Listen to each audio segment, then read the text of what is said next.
à tous. Merci de nous suivre pour ce flash d'information. Le président de la République, Alassane Ouattara, a reçu en audience Marie-Christine Saragosse, présidente directrice générale de France Média Monde, présente à Abidjan dans le cadre de la 10e édition de la bourse Ghislaine Dupont et Claude Verlon. Marie-Christine Saragosse salue l'engagement du chef de l'État, Alassane Ouattara, à défendre la liberté, le professionnalisme de la presse et relever l'importance des médias indépendants dans la lutte contre la propagation des fausses informations. Nous y reviendrons assurément au journal de 13h.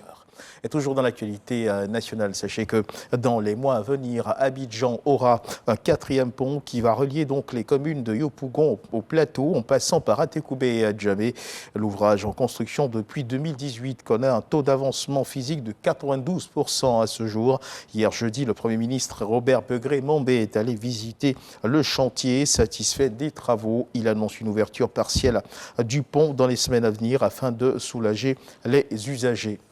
Puis hier, jeudi 2 novembre, le ministre de l'Enseignement supérieur de la recherche scientifique, Adama Diawara, a pris part à la 7e conférence des ministres francophones en charge de l'enseignement supérieur de la recherche à Québec, en marge de la 3e édition de la Semaine mondiale de la francophonie scientifique.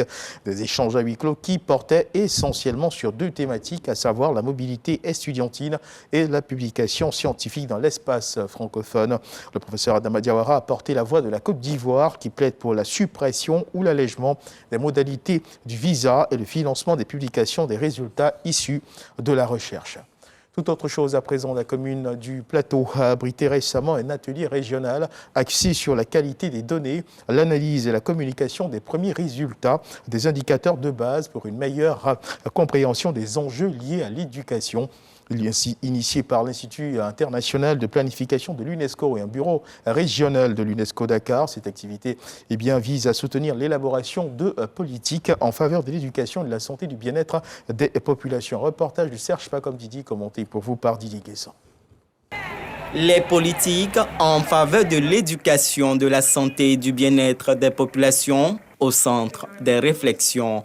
Une initiative de l'Institut international de planification de l'UNESCO et le Bureau national de l'Agence onusienne de Dakar pour répondre aux besoins des adolescents et des jeunes en Afrique de l'Ouest et du Centre. En Côte d'Ivoire, on s'est rendu compte que la consommation des substances psychoactives était un véritable fléau auquel il fallait trouver une réponse adéquate. Ce programme a été intégré au curricula pour permettre aux jeunes d'avoir une vie saine, permettre aux jeunes d'être des acteurs de développement et d'être en bonne santé. Pour Ouma Diop, représentant résident de l'UNESCO en Côte d'Ivoire, cette rencontre offre les outils nécessaires pour une intégration plus efficace des données visant à soutenir l'élaboration des politiques de bien-être de l'ensemble des populations. On a remarqué qu'il y avait beaucoup de soucis par rapport aux jeunes, à tout ce qui était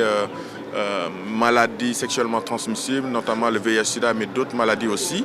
Et après d'autres problèmes comme les grossesses précoces en milieu scolaire, les violences basées sur le genre. Donc ça, c'est une thématique qui est abordée, qui est apportée par l'UNESCO et le Fonds national aussi pour la population, le FUNIAP, ensemble pour parler de l'éducation à la santé. Sont attendus de cet atelier régional la mise en place de mécanismes de prévention et de lutte contre le VIH-Sida et d'autres maladies sexuellement transmissibles auxquelles la jeunesse est confrontée. Et dans l'actualité internationale, en Iran, au moins 32 personnes et 16 autres personnes ont été blessées ce vendredi, donc 3 novembre, dans un important incendie qui s'est déclaré dans un centre de désintoxication de Langaroud, une ville de la province de Djilan, au nord du pays. A-t-on appris de sources judiciaires, 32 personnes ont donc perdu la vie au cours de cet incendie. Une enquête est en cours pour déterminer la cause de cet incendie.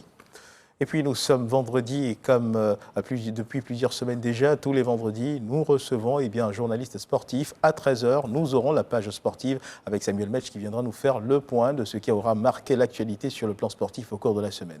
Merci de nous avoir suivis. Je vous retrouve à 13h pour le journal.